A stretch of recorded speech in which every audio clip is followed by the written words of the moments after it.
Assalamualaikum warahmatullahi wabarakatuh. Selamat pagi anak-anak pintar. Tetap semangat belajar. Yes, yes, yes. Bu Guru harap hari ini kalian dalam keadaan sehat walafiat sehingga dapat mengikuti pelajaran dari Bu Guru dengan baik. Ingat, simak video pembelajaran dari Bu Guru ya, agar nanti kalian dapat mengerjakan soal-soal latihan dengan tepat. Pagi ini kita akan mempelajari tentang tema 2, yaitu persatuan dalam perbedaan. Subtema 1, rukun dalam perbedaan, di pembelajaran 3. Tujuan pembelajaran hari ini adalah setelah menyimak video pembelajaran, Bu Guru harap siswa bisa mengidentifikasi adaptasi tumbuhan terhadap lingkungan tempat hidupnya. 2. Menyebutkan informasi penting menggunakan aspek apa, di mana, kapan, siapa, mengapa, dan bagaimana. Yang ketiga, menilai peran tokoh-tokoh pejuang kemerdekaan.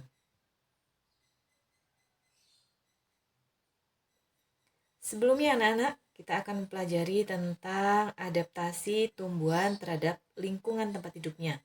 Kalian pasti masih ingat tentang adaptasi tumbuhan. Pernahkah kalian mengamati tanaman bambu? Pada batang tanaman bambu terdapat rambut-rambut halus. Rambut halus yang dimiliki tanaman bambu merupakan contoh bentuk adaptasi tumbuhan agar dapat bertahan hidup. Yang kita bahas pertama adalah xerofit. Xerofit adalah tumbuhan yang hidup di tempat kering dan panas. Ciri-ciri xerofit adalah sebagai berikut. A. Lapisan permukaan tubuh dilapisi oleh lapisan lilin yang berfungsi untuk mengurangi penguapan air. B. Daunnya kecil, bahkan berbentuk duri yang berfungsi untuk mengurangi penguapan air. C. Akarnya sangat panjang yang berfungsi untuk mencari air sampai ke tempat yang jauh. D. Batangnya tebal berfungsi menyimpan cadangan air yang banyak.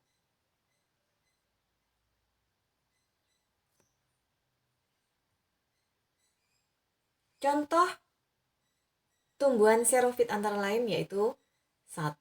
Kaktus, 2. Pohon kurma, 3. Lidah buaya. Berikutnya hidrofit. Hidrofit adalah tumbuhan yang hidup di tempat basah atau berair. Ciri-ciri hidrofit adalah sebagai berikut. A. Terapung di atas air. B. Memiliki daun yang lebar. C. Mempunyai tangkai yang menggembung berisi udara sehingga dapat mengapung. Contoh tanaman hidrofit antara lain yang 1 adalah teratai, 2 enceng gondok, 3 kiambang, dan yang keempat kangkung. 3. Halofit. Halofit adalah tumbuhan yang hidup di tempat yang asin atau tergenang air laut. Halofit tumbuh di pesisir pantai. Ciri-ciri halofit adalah sebagai berikut. A. Pada akar terdapat filter untuk menyaring masuknya garam yang berlebihan. B. Kelebihan garam akan dikeluarkan dari daun. Contoh tanaman halofit adalah berbagai jenis tumbuhan bakau. Yang keempat adalah higrofit. Higrofit adalah tumbuhan yang hidup di tempat lembab. Higrofit banyak tumbuh di hutan hujan tropis. Ciri-ciri higrofit adalah sebagai berikut. A. Daunnya tipis dan lebar. B. Pada permukaan daunnya terdapat banyak stomata, sehingga proses penguapan air berlangsung cepat. Contoh higrofit antara lain 1. Tumbuhan paku, dan yang kedua adalah lumut. Berikutnya kita akan membahas tentang pejuang proklamasi kemerdekaan. Peristiwa proklamasi yang diselenggarakan pada tanggal 17 Agustus 1945 telah memberikan semangat baru bagi rakyat Indonesia. Dengan adanya proklamasi, maka rakyat Indonesia telah terbebas dari jajahan. Tokoh-tokoh nasional telah berjuang menjadikan negara Indonesia menjadi sebuah negara yang berdaulat, Mereka tak kenal lelah untuk berdiskusi, memperjuangkan kedaulatan Indonesia. Tokoh-tokoh tersebut antara lain adalah yang pertama, Insinyur Soekarno. Insinyur Soekarno ini terkenal dengan sebutan Bapak Proklamasi. Beliau merupakan seorang tokoh bangsa yang menjadi pemikir hebat dan sangat kritis terhadap kebijakan-kebijakan penjajah yang tidak memihak kepentingan rakyat pribumi. Insinyur Soekarno juga yang menyusun 5 Sila Pancasila. Pada tanggal 17 Agustus 1945, beliau didampingi Dr. Andes Muhammad Hatta membacakan naskah proklamasi yang telah disusun pada malam harinya. Kita ketahui pada tanggal 8 Agustus Insinyur Soekarno ini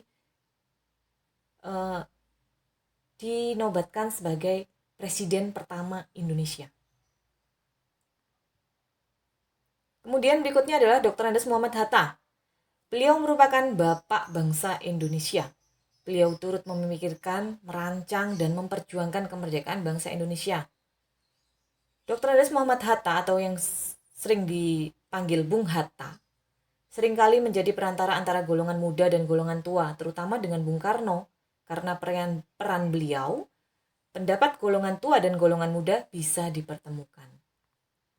Tokoh berikutnya adalah Laksamana Tadashi Maeda. Walau beliau orang Jepang, beliau rela membantu Indonesia. Beliau adalah seorang perwira tinggi Angkatan Laut Kekaisaran Jepang di Hindia Belanda pada masa Perang Pasifik. Ia melanggar perintah sekutu yang melarang pemimpin Indonesia mempersiapkan proklamasi kemerdekaan Indonesia. Perannya dalam mempersiapkan proklamasi kemerdekaan Indonesia adalah menyediakan tempat untuk menyusun konsep teks proklamasi. Berikutnya Sayuti Melik. Sayuti Melik merupakan salah satu tokoh nasional yang berjasa pada saat peristiwa proklamasi. Salah satu jasanya yaitu Sayuti Melik mengetik naskah proklamasi yang disalin dari tulisan tangan asli Insinyur Soekarno. Sayuti Melik juga masuk ke dalam anggota PPKI. Yang kelima adalah Mr. Ahmad Subarjo. Ahmad Subarjo Joyo Adisuryo adalah Menteri Luar Negeri Indonesia yang pertama. Mr. Ahmad Subarjo merupakan tokoh dari golongan tua. Perannya adalah menyusun konsep teks proklamasi di rumah Laksamana Tadashi Maeda bersama Insinyur Soekarno dan Dr. Andes Muhammad Hatta. Tokoh keenam adalah B.M. Dyah. B.M. Dyah merupakan seorang wartawan yang sangat berperan dalam menyiarkan kabar berita proklamasi ke seluruh pelosok Indonesia.